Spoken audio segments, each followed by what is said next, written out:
So I understand shift, but the T is triangulation in shift, and I want to really understand that. Can you explain it really well for me? Absolutely. One of the things that we've got to remember about triangulation is that it's not triangle.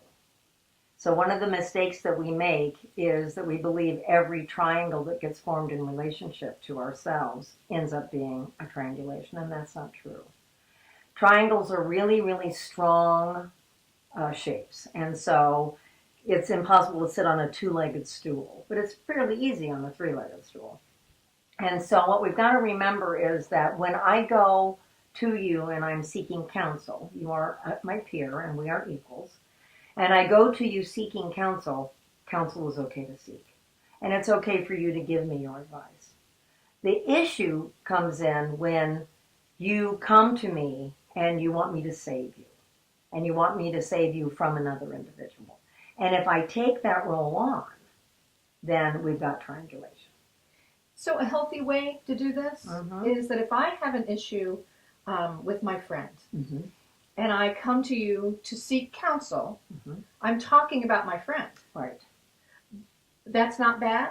No, it's not bad. It's Okay. never bad. So I'm going to ask you to help me with my friend, and you give me some advice, and then we go away. Right. And that's healthy. That's totally healthy. Okay, so what's not healthy? If you come to me and you're not seeking advice any longer, you're seeking a savior. So you're a victim and you've been victimized by Renee. And you feel you've been victimized by Renee. And what you tell me is a secret, is something that was between the two of you. I was not involved in it. And I feel flattered by the fact that obviously I'm a fabulous savior.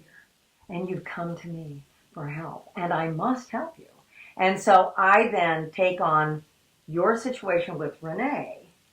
And I go to Renee and I decide I'm going to stick my foot into your relationship with her. I really like that because you get to fix my problem. No, you get to go home and go to sleep, and I stay awake at night thinking about this. That's right. That would be triangulation. That's right.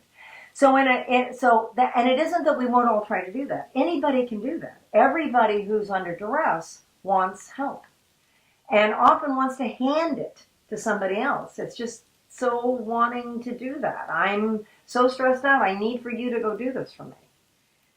And the answer is no. And that's true for congregations too. Congregations call congregational life staff in a triangulation. And they say, you have to come in and you have to save us. For 50 years, we've been doing this thing. And we're doing it again. And we want you to come in and we're going to give you 6 hours on Saturday to fix this. And that, again, is just more triangulation. So it has to be the individual who is being triangled in doesn't create triangulation, absolutely says instead, how can I help you go do this work? It's not my work. Your work is with Renee. Your work as leaders in the congregation is with your congregation. Nobody from the outside of that relationship can actually save that relationship.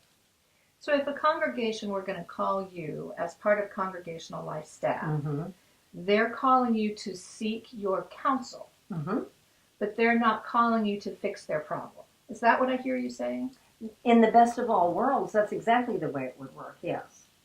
But often congregations do call wanting a savior, wanting somebody to, in spite of the fact that Unitarian Universalism doesn't have bishops, when conflicts happen, what we want is somebody to come in and say, you're right, you're wrong, this is what needs to happen.